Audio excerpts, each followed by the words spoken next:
இப்ப என்ன தேவை என்று சொன்னால் மத நல்லிணக்கம்.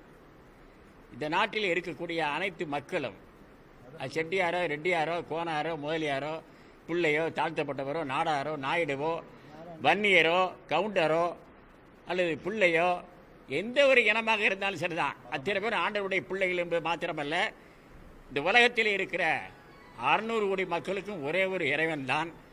அதனால்தான் எல்லா சமயங்களும் ஒரே கருத்தை சொல்லி இருக்கின்றன. இஸ்லாம் மார்க்கத்தை சார்ந்த இஸ்லாம் மார்க்கத்தினுடைய நெறிமுறைகளை கடைபிடிக்கக்கூடிய மக்கள் அவருடைய இறுதி தூதர் இறை தூதர் நபிகள் நாயகம் ஸல்லல்லாஹு அலைஹி வஸல்லம் மிக தெளிவாக சொல்லியிருக்கிறார், இந்த உலகத்தில் இருக்கிற ஒரே ஒரு இறைவன், அந்த இறைவனுடைய பெருங்கருணையால் தான் அவருடைய உத்தரவால் தான் வாழ்ந்து கொண்டிருக்கிற என்பதை தெளிவாக சொல்லியிருக்கிறார்.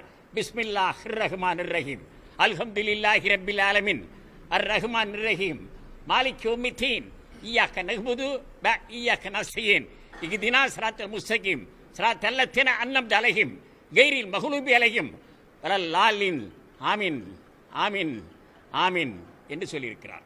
அப்படியானால் என்ன பொருள் தெரியுமா? இய்யாக நஅ்புது வ இய்யாக நஸ்தஈன் என்ன அர்த்தம்? எல்லாம் வல்ல இறைவா, உன்னையே வணங்குகிறேன், உன்னுடைய உதவியே கோருகிறேன், உன்னுடைய அருளையே நாடுகிறேன்னு பொருள். அது மாத்திரம் இல்லை, அவர் தன்னை கடவுள்னு சொல்லலை, தான் இறை தூதர்னு சொன்னார். அஷ்கத் அன்ன முஹம்மதன் அப்துகு வரசுலு லா இலாஹ இல்லல்லாஹு முஹம்மது ரசூலுல்லாஹ்னாரு.